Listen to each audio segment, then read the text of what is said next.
Class 8 science chapter 5 part 2। Class 8 science chapter 5 part 2। इस part में हम टाइप ऑफ कंबस्शन पढ़ेंगे, मतलब दहन कितने प्रकार का होता है। Type of combustion. Combustion is mainly 4 types. Combustion मुख्य रूप से 4 प्रकार का होता है।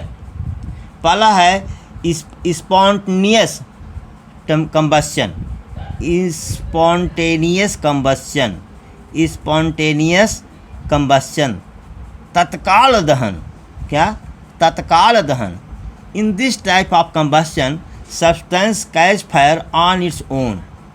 इस प्रकार के दहन में पदार्थ स्वयं जलता है, उसमें आग लगाने की ज़रूरत नहीं पड़ती। इन this type of combustion substance catch fire, आग पकड़ लेता है ऑन इट्स ओन, खुद। जैसे सोडियम हुआ, फास्फोरस हुआ, जैसे ही इसको एयर में लाएंगे वैसे ही ये जल उठता है। सोडियम भी हमेशा केरोसिन ऑयल में रखा जाता है। ये फास्फोरस जो है ये जलता रहता है ऑटोमेटिक। देखो, जहाँ डेड बॉडीज जलाई जाती हैं वहाँ पर ये फास्फोरस की मात्रा पाई जाती है और रात में यही फास्फोरस उड़ते रहते हैं और जलते रहते हैं। तो कुछ बेवकूफ़ लोग जो होते हैं वो कहते हैं कि भूत जो है लुक्कारा खेल रहा है, ठीक है।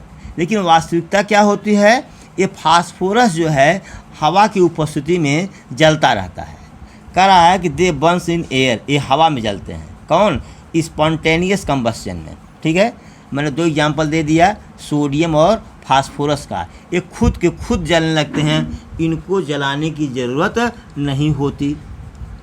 दूसरा है slow combustion. This type of combustion takes place at very slow. This type of combustion takes place very slow. This type of combustion takes place very slow at low temperature.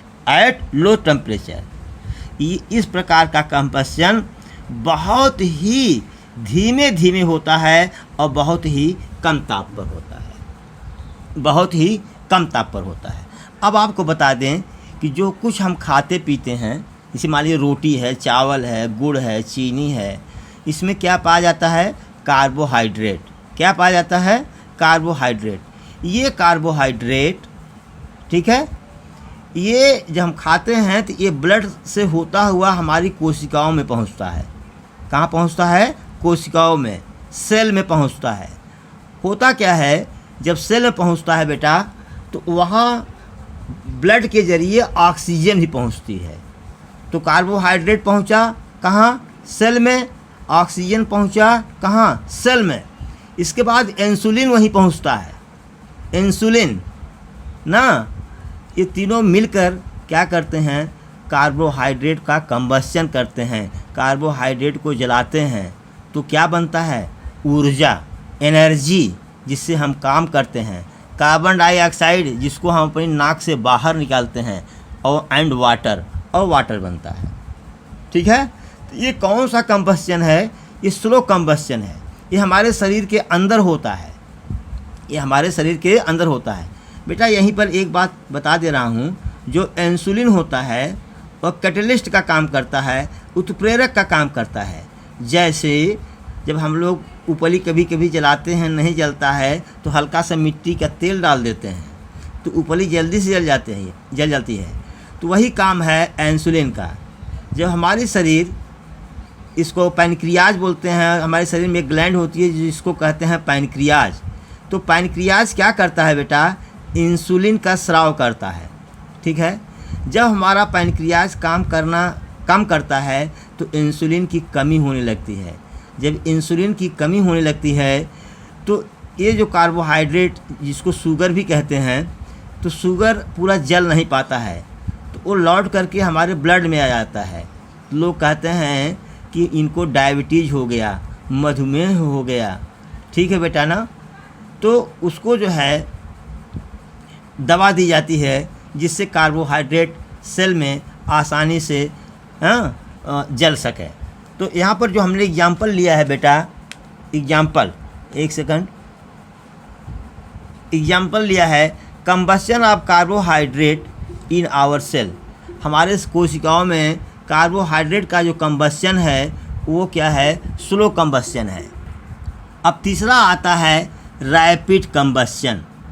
Rapid combustion करा कि in this type of combustion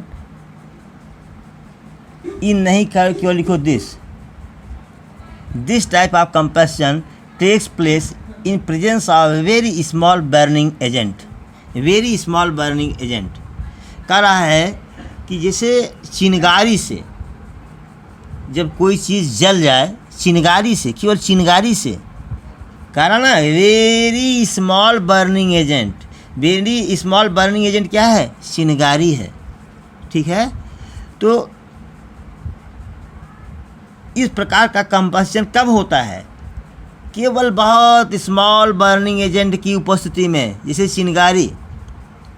ठीक है, आप देखते हैं आपके घर में एलपीजी गैस का प्रयोग होता है, एलपीजी गैस। तो एलपीजी गैस क्या है, केवल आप जब लाइटर मारते हैं तो हल्की सी चिंगारी निकलती है, पूरा गैस भक से जल जाती है। पेट्रोल भी है, हल्की सी चिंगारी में क्या होता है, जल जाता है। इवन देखो जब कभी गैस लीकेज होती है और आग लगता है तो वहाँ ये होता है कि इलेक्ट्रिक स्विच को, बिजली के बटन को ऑन ऑफ न करें, क्योंकि जब बिजली का बटन ऑन ऑफ करेंगे तो उसमें से भी चिंगारी निकल सकती है, और जब चिंगारी निकल जाएगी तो तुरंत जो एलपीजी है वो तुरंत उसमें क्या हो जाएगा, आग लग जाएगा। ऐसी स्थिति में घर छोड़ के भागिए या उसका कोई उपाय करिए, सिलेंडर खोलिए, लेके भागिए छत पर, उसको छत पर रख दीजिए या खुली जगहों पर रख दीजिए, जिससे उसको वह वायुमंडल में चला जाए, आग न लगे। ठीक बेटा। इसके बाद आता है एक्सप्लोजन, विस्फोट। इन this type of combustion heat and light produce with sound. इस प्रकार के कंबस्शन में ऊष्मा और प्रकाश ध्वनि के साथ उत्पन्न होता है। जैसे ब्रस्टिंग ऑफ क्रैकर, जब आप पटाखा फोड़ते हो, देखो लाइट भी निकलती है, गर्म ऊष्मा भी निकलती है और क्या, आवाज़ भी निकलता है। डायनामाइट का प्रयोग कहाँ करते हैं, पहाड़ों को तोड़ने के लिए डायनामाइट का प्रयोग करते हैं। डायनामाइट का भी जब विस्फोट कराते हैं तो क्या होता है, उसमें ऊष्मा निकलती है, प्रकाश निकलता है और बहुत तेज़ ध्वनि होती है। इससे बड़े बड़े पहाड़ क्या होते हैं, टूट जाते हैं। तो अब इस प्रकार से 4 प्रकार का कंबस्शन आपका पूरा हुआ। अब बेटा आता है फायर क्या है, fire is a kind of combustion. Fire एक प्रकार का दहन है, इन विच जिसमें heat and light produce with flame मतलब लव।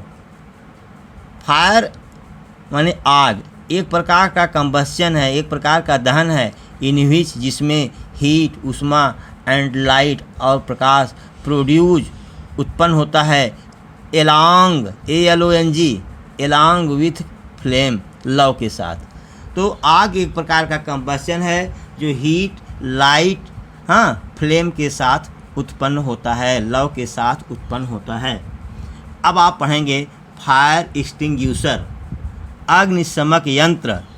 आपके विद्यालय में अग्निशमक यंत्र रखा हुआ है, आप लोग देखे होंगे, निश्चित रूप से देखे होंगे अग्निशमक यंत्र। तो इसकी परिभाषा क्या बनाई गई है, आपके बुक में नहीं मिलेगी बेटा। A device which is used, a device एक युक्ति, विच इज़ यूज्ड जो प्रयोग में लाई जाती है, टू पुट आउट माने बुझाना, पुट आउट मीन्स बुझाना, फायर आग को, इज कॉल्ड फायर एक्सटिंग्यूशर। ठीक है, आग को बुझाने में प्रयोग लाने वाले यंत्र को फायर एक्सटिंग्यूशर कहते हैं। देखो बहुत जगह मैंने आई पर बिंदी नहीं लगाया है, आप लोग लगा लेंगे, फायर एक्सटिंग्यूशर। अब आप पढ़ेंगे टाइप्स ऑफ फायर एक्सटिंग्यूशर। तो फायर एक्सटिंग्यूशर जो है बेटा आपका 3 प्रकार का होता है।